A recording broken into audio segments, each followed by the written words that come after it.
मन में मानव के पैदा जब शंका हुई, पथ से पग उसका निश्चित फिसल ही गया।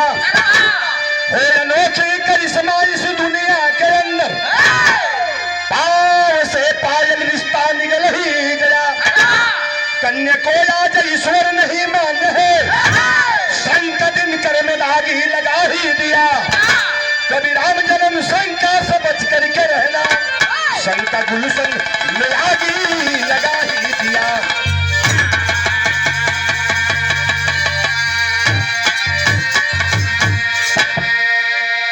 बिरहा के अंदर एक लाइन गजल लगल। गजल के बोलू है बा कोनो प्रेमी प्रेमिका के बात हो। अजब कोनो प्रेमी के तकलीफ होला तो सबसे ज्यादा दर्द कहाँ होला? ओकरे करेजा पर। कोनो प्रेमी प्रेमिका से कहले बा काकल मास्टर साहब,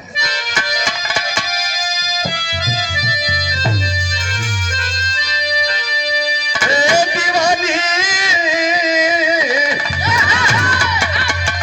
दीवानी दिल लगा कर, आए दीवानी दिल लगा कर, अरे दूसरे पर क्यों लुभा।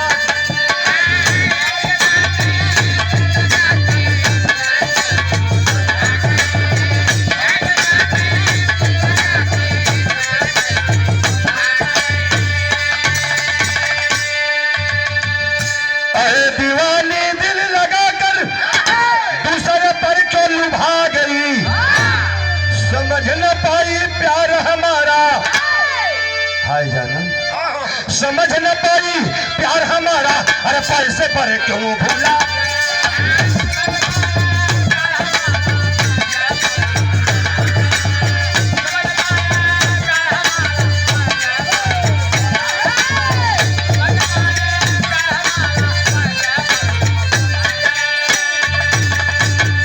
लेकिन गाना के अंदर भाव देना पड़ा कवि को। हर मर्ज की दवा बनी है, हर मर्ज की दवा बनी है, अरे शंका की कोई दवा नहीं।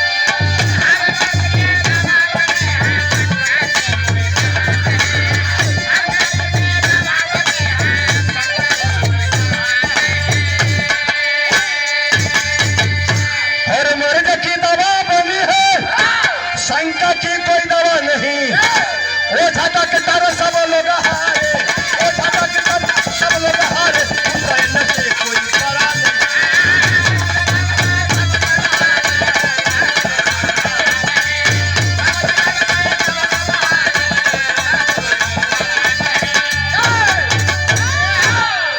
ए बाबू तनी से बात समझ ला। हर मर्ज की दवा बनी है, शंका की कोई दवा नहीं। हर बीमारी की दवाई धीरे धीरे बन गई। कैंसर ना रहे, कैंसरों का दवाई बन गई, कोरोना को बन गई भाई। आज भी एगो ऐसा दवाई हो, आज भी एगो ऐसा बीमारी हो, न वो बीमारी के दवाई आज तक ले बनल बा, और न बनी न बनले को आशा। कौन बीमारी हो? शंका। शंका ऐसा होला हो बाबू कि अगर शंका जेकरे घर परिवार में घुस गई, सत्यानाश तो हो ही जाला। ये भैया की तरफ से पुनः बहुत बहुत रुपया से सम्मान हुआ, ससर्व प्राण आशीर्वाद की कामना है। हमारा यही हमारा आशीर्वाद है। आप लोग शांति से बैठ करके विरहा सुन रहे हैं, यही हमारा आशीर्वाद है। आप लोगों के आशीर्वाद से रामनगरिया चौहान, लखीमपुर खीरी, बहराई, सोनभद्र, ये दूरे से मन का खाली ना रह जला। इतने का आशीर्वाद बाकी यहाँ कार्यक्रम हमन का लग गए। सरता जी गवाह बाड़ी कि हमन का खाली दूरे दूरे प्रोग्राम होला। आप लोग के आशीर्वाद से भैया शंका का चीज करेला, कि कहाँ के बिरहा बा बाबू, कैसन बिरहा बा, तनी से 2 लाइन शेर से लेला। चला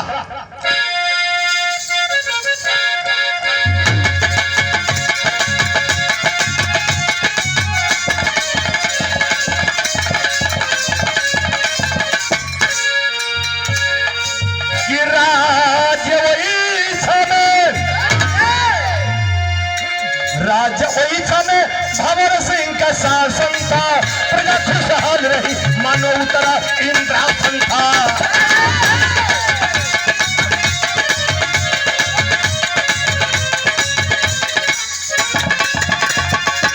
मरे पानी पे पानी वाले पानीदार रहे, उधर से वीर सुधीर दोनों जुझार रहे। करार वीर सिंह के सर पे सेहरा जब बधाए हैं, चांद के टुकड़ा चंदा को दुल्हन बनाए हैं, करा विदाई राजा जल्दी रे बरतिया को, रास्ते में देर हुई रोके सब बरतिया को, खेमा में अपने अपने सोई बरतिया सारी, दुल्हन के खेमा का सुधीर करता रखवारी।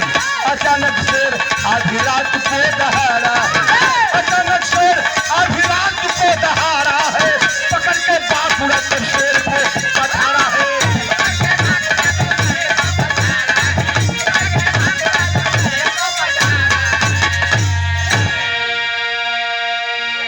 तनी से बात समझ ले, ओइछा राज्य के अंदर भंवर सिंह नाम के बहुत बड़ा जमींदार, दूगो बेटवा, बड़का का नाम वीर सिंह, छोटका का नाम सुधीर बतावल गई।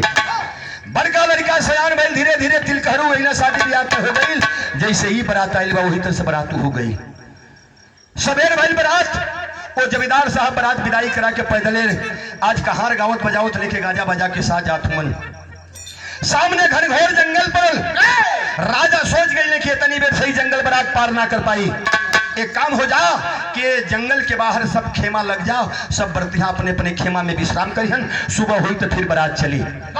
खेमा लगे लगल, सब बरतियां अपने अपने खेमा में विश्राम करे लगलन।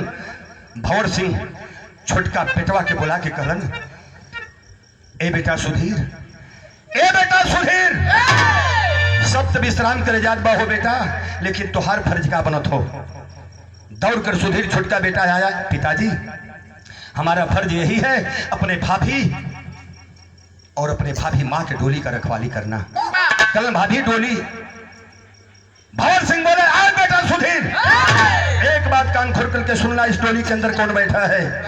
कल रे सरकार, पिताजी डोली के अंदर हमार भाभी माँ बैठल हैं, और भाभी तो माँ होती है, हमारी भाभी माँ है, और हमारा यही फर्ज है अपने भाभी और भाभी माँ के डोली का रखवाली करना। भंवर सिंह बोले, बार सुधीर, हमको तुमसे यही उम्मीद थी।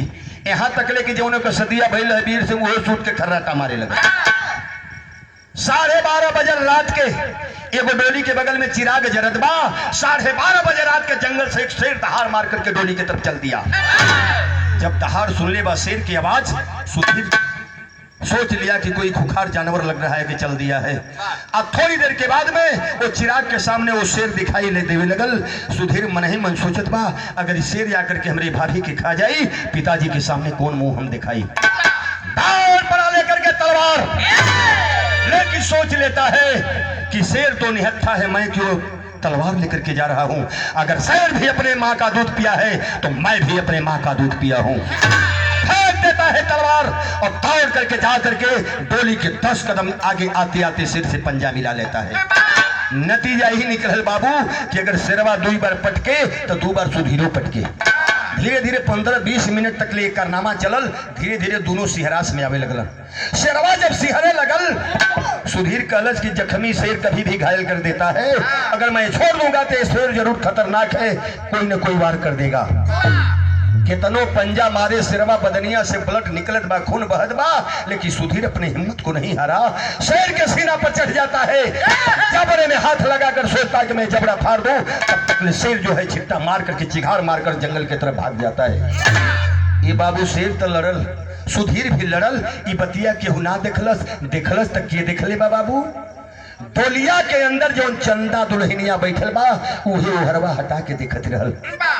मन ही मन सोचल बा कि बारे भगवान, आज एकरे घरे हमार शादी भइल बा, आज हमारे देवर के बाजू में इतना जान बा, तो जैसे हमार शादी होत बा ओकरे बाजू में कितना ताकत हुई। आज यही शेरवा चिघार मार के भागल तो सुधीर उठ के अपन है खुनवा पोछत आवत बा, तो डोलिया से दुल्हनिया खुशहाली में आके चंदा और जाके दौड़ के अपने देवरा सुधीर के भरकवार पकड़ लिहलस। ए बाबू भरकवार जब पकड़ लिहलस, जोले लड़ैया भइल तौले तो वीर सिंह का निदिया ना टूटल, लेकिन चंदा अपने देवरा के जब यही जाके भरकवार पकड़ के आशीर्वाद देत बाकी, बार हमार देवर बेटा, बार देवर बेटा, मैं यही फरियाद करता हूं परमात्मा से, कितना तुम्हारे बाजू में बल दे, एक शेर नहीं 4-4 शेर को एक साथ मारकर भगाओ। ये कहत बा देवरा के भरकवार पकड़ ले बा, कलेज की ये देवर बेटवा, आज से तो के हम तो के आज से महतारी का दर्जा दीब, और तू हमके महतारी का दर्जा दी, हम तो के बेटा का दर्जा दीब। चरण छोलस कहलस की बारे भाभी, आज एगो महतारी घरे थे, एगो महतारी हम यहाँ पा गई। आज से हमारे तरफ से महतारी का दर्जा तोहरी खातिर के रही। धीरे धीरे बाबू जब चुम्मत बा चाटत बा एक ठे गीत लगल हो भैया। गीत कौन है मास्टर?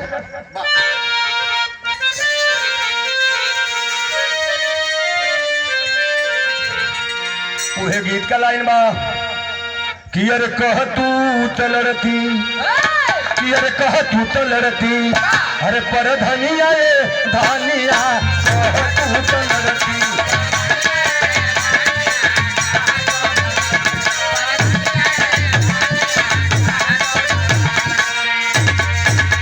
कि हम परधान तू कहे तू परधाई, अरे गौवा के मालिक तू कहे तू मालिकाई।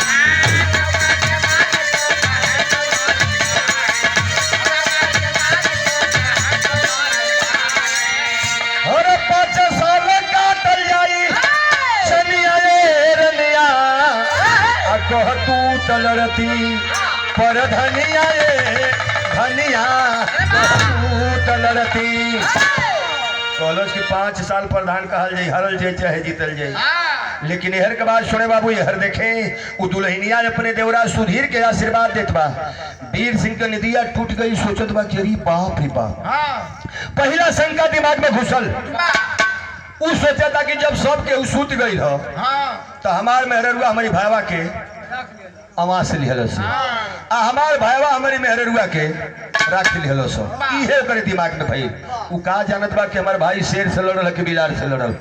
ई के कर भैया चंद्रिका प्रधान जी का देले बा, का देले से बाबू कि अरे केतना बखानी, कि अरे केतना बखानी, अरे तोरी बरैया ये देवरू केतना बखानी।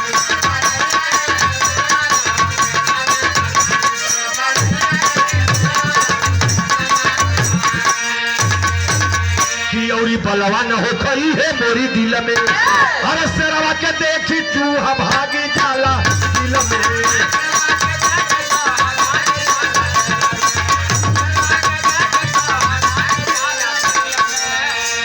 अरे आशीष देली अरे भौजैया ये देवरू कितना बखानी तोरी बरैया ये।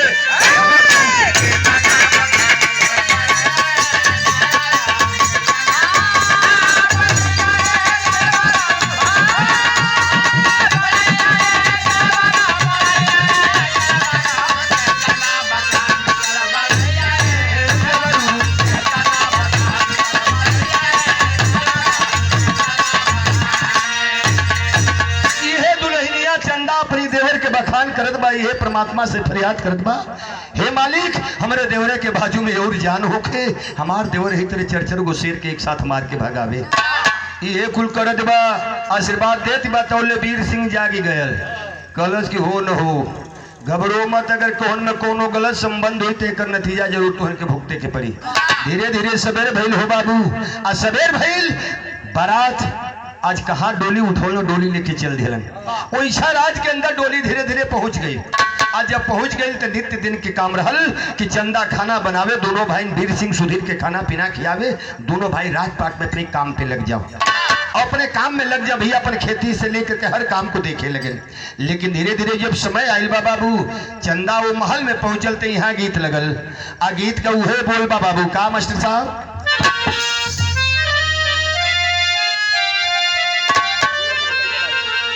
भैया यह गीत का लाइन हो, जब कौन मर्दे का दूसर की शादी होला तो उम्र टाइट हो जाला, तो मर्दा तनी टाइट को उम्र का रहला, मेहरुआ नहीं रहने से तो ये गलती हो जाला कि कुल मेहरुआ जोन बा ओ दुल्हनिया के नौकी कहेली, लेकिन दुल्हनिया जोन बारी से अपने मर्दा के का कहली। ये दिक्कत है कि मेहरुआ जोन बा मर्दा के बूढ़ऊ कहली, गौवा का मेहरुआ वो मेहरुआ के नौकी नौकी कहली। जब कहीं से ढोलक बजा के जाइए, हारमोनिया बजा के जाइए, ए बुढ़उआ गईला, इहो वही में कहूँ 2 गो शादी न हो खुदा खास्ते तो ही हो जाइए तो नौकी कह के काहे बुढ़उआ गईला, इहो कहल कि हमके बुढ़ऊ कहलू। हाँ केकर बजौला कहे कि का कही तो के जमन का कही, तो ई गोसियाला तो गमछिया कन्हैया पर धने खटियवा पर भी गेला, खटियवा पे भी गए खन में पगड़ी बांधल कि कुछ करे वो ना ही तो ये कहला कि बुढ़ऊ कहबू जानत हो बुढ़ऊ में का तो ये बताओ का बतौल भैया कि अरे बूढ़ा बूढ़ा कहले बात तू बूढ़ा रे में तंबा बूढ़ा कहले बात बूढ़ा रे में तंबा बुढ़ा के पावर गोरी कैसे ये दान बम्बा बुढ़ा के पावर गोरी कैसे ये दान बम्बा बूढ़ा बूढ़ा कहले बात तू बूढ़ा रे में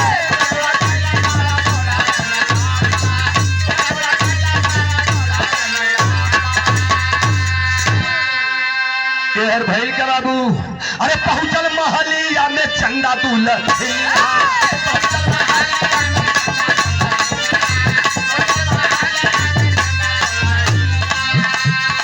झमके पायलिया चूड़ी बाजे में कन्हैया झमके पायलिया चूड़ी बाजे में कन्हैया पहुंचल महलिया में चंदा दुल्हनिया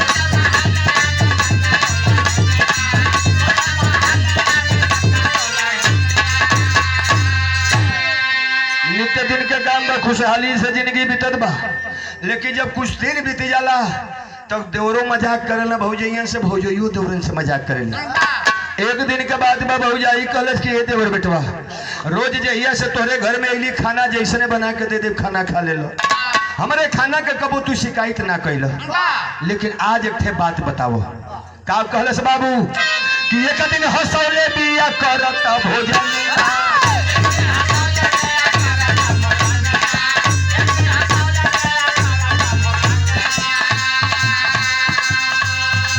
कैसन बा खाना देवर कैसन बा चटनी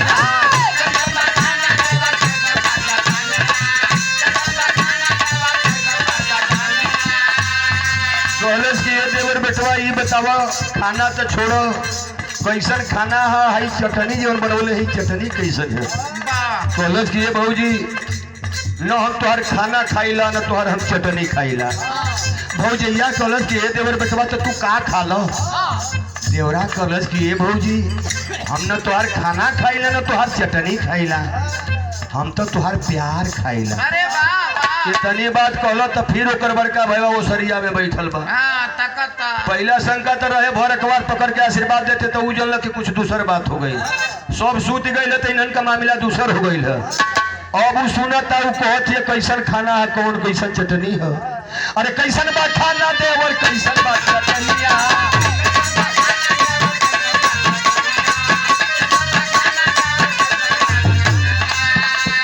बड़का भैया सुनत रहल बैठी के सरिया बड़का भैया सुनत रहल बैठी के सरिया पहुंचल महलिया में चंदा दुल्हनिया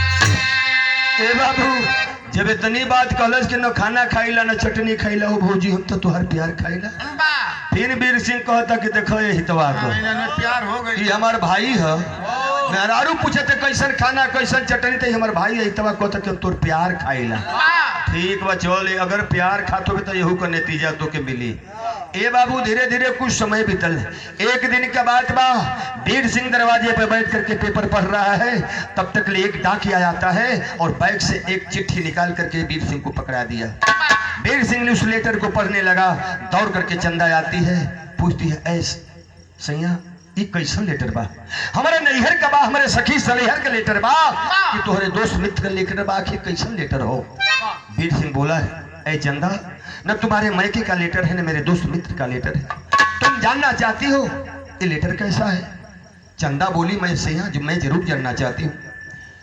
अरे चंदा कान खोल करके सुन लो जानना चाहते हो लेटर किसका है हमारा दुश्मन दिल्ली से दहाड़ किया है क्या है वीर सिंह अगर है तेरे बाजुओं में ताकत तो ला करके दिल्ली में मुझसे लड़ाई करो वरना वो इच्छा राज को छोड़कर कहीं दूर निकल जाओ ये हमारा दुश्मन दहाड़ किया है चंदा कलश की सैया जब तुहार दुश्मन तुझसे ललकार कैले बा तो सबसे पहला काम बा कि तू जा पहले दिल्ली में अपने दुश्मन से लड़ाई कर तब तो ओकर मथवे ठन्ना की गए कॉलेज के भाई बारात रास्ता में टिकल तो इन्हन कही दशा भाई कुछ दिन के बाद ही पूछती है कि कैसन खाना तो हमारे भाई कहते कि तोर प्यार खाइला हमके भेजे थे लड़ाई में, इन्हन का लड़ाई घरे दूसर होखो, तीसर का शंका चालू होखे लगल। देखे बाबू, लेकिन भइल का बाबू यहाँ गीत उहे लगल। कॉलेज की ये सैया जा जा लड़ाई लड़ो। कॉलेज के हम ना जाई। कॉलेज के ये सैया जेकर ताकत रहेला, जेकर बाजू में दम रहेला, उ जाके आज अपने दुश्मन से लड़ाई करेला। आज जे गीदड़ रहेला उ लड़ाई छोड़ के भागेला। कॉलेज की चाहे गीदड़ बनाओ चाहे लोमड़ बनाओ, हम कोई देनी कि ना जाई तो ना जाई। कॉलेज की काहे ना जाइबो तो बताओ का बताओले बा। गीत लगल मिस्टर,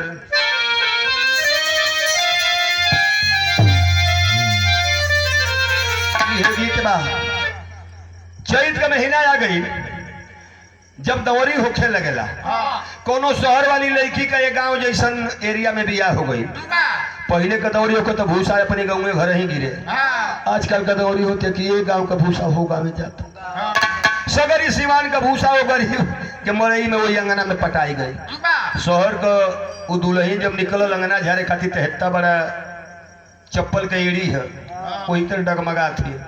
चप्पल उप्पल निकाल के जब वही भूसा पर गोड़ पर तो मुँह भी झुकाई दिहल। साज भाई कल कि ये एगो बात कहे, कल कि एगो ना कोई गो तू आज कहले तो का कहती है, का करे बता दे।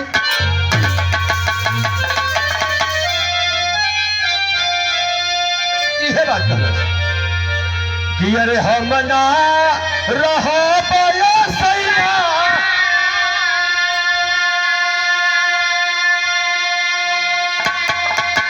हर मटिया के घर में पत्ता पीटा वाई डबलमुआ, अरे पत्ता पीटा वाई डबलमुआ, मऊ के सहार में पत्ता पीटा वाई डबलमुआ, मऊ के सहार में पत्ता पीटा वाई डबलमुआ।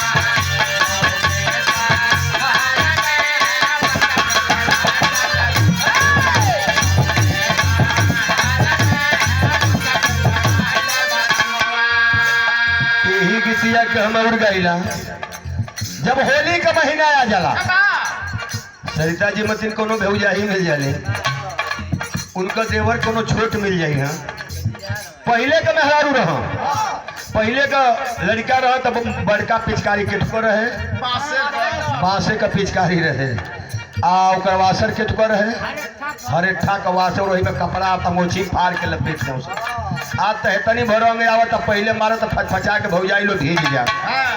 बांसे का पिचकारी लेके दौड़ो लेके भौजैया बड़ी चढ़ा खोखो, एक हाथे पैंटवा सरका दो, एक हाथे उनका गलवा पकड़ ले।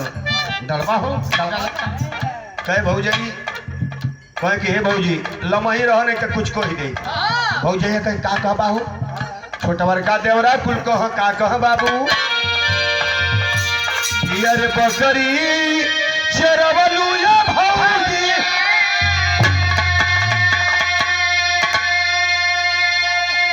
अरे अपने नहीं हर में खेललू तू आई सपाई, अरे खेललू तू आई सपाई, मुखिया हो रहा हर में खेललू तू आई सपाई।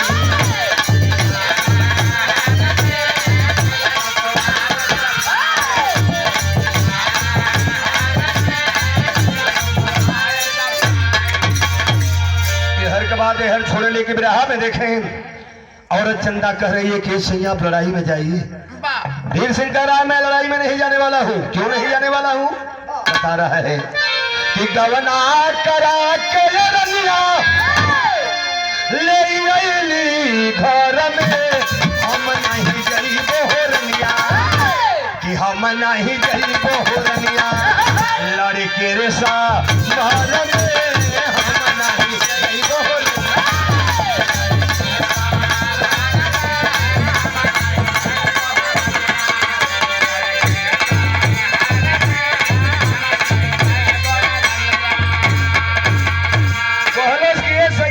कॉलेज के हम ना जाइबू को दिन बहन भई गोरे गोरे गलवा गुलाबी,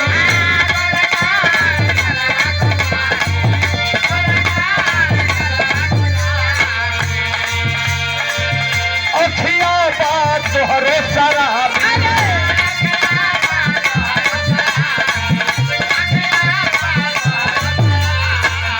पतरी का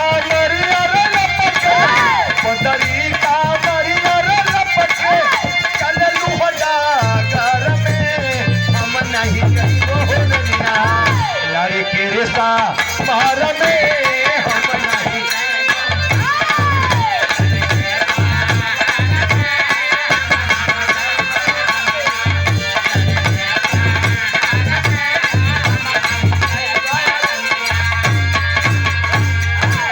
कलश की न हाथ का मेहंदी छूटल न गोड़ का महावर छूटल।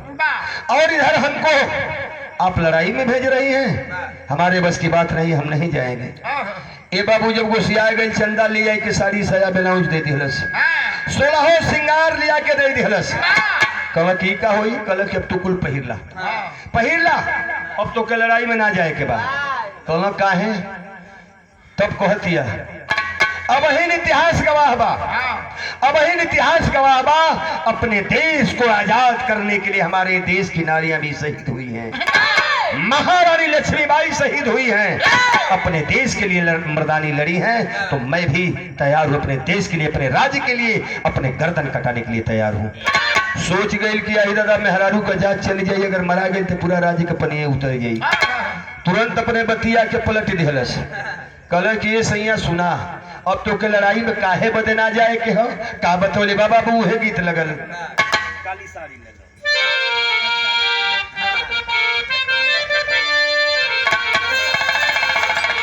गीत का लाइन बा कि अरे बगल में सुती जाओ, अरे बगल में सुती जाओ, बगल में सुती जाए तो काली साड़ी ले राजा हो, बगल में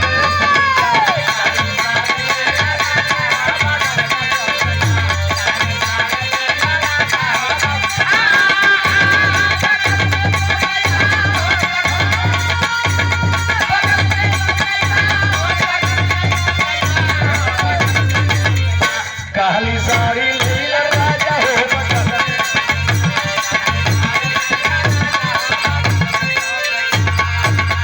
कि नैहर में सरिया पहनी तो भौजी हमार बरिजे, अरे नैहर में सरिया पहनी तो भौजी हमार बरिजे, अरे ससुरा में पहनी तो जेठनिया जारी जाए। काली साड़ी ले राजा हो, बगल में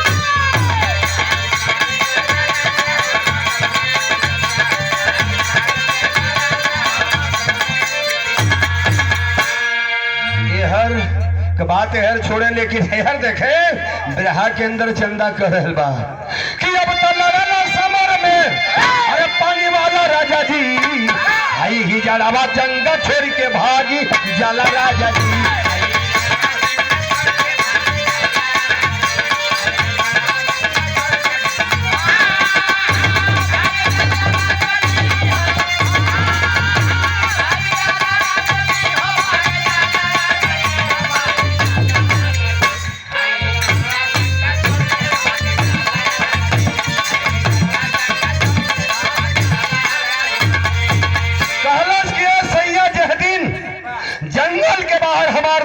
शेर से लड़ल हमार करेजा चौड़ा हो गई। हम सोचली कि हमारे देवर के बाजू में इतना ताकत बा, तो जैसे हमार शादी होत बा ओकरी बाजू में कितना ताकत हुई। अरे हम का जनली वही गोदिया में एगो शेर जन्मल बा आ एगो सियार जन्मल हो। कहलो कि सियार को चाहे लोमड़ को हम ना जाई तो ना जाई भाई। कहल कि सुना कि हम तो जनली शेर हो गई लागी दड़ावा, अरे सारी चूड़ी पहनी बैठा बनी के ही जा रहा।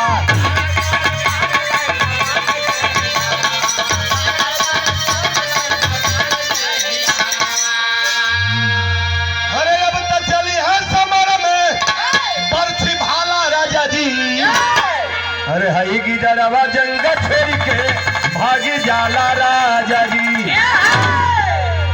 जब जान गल की तो तैयार हो गई, लड़ाई में जाए खातिर तो लपदने बतिया पर पलट दिहलस।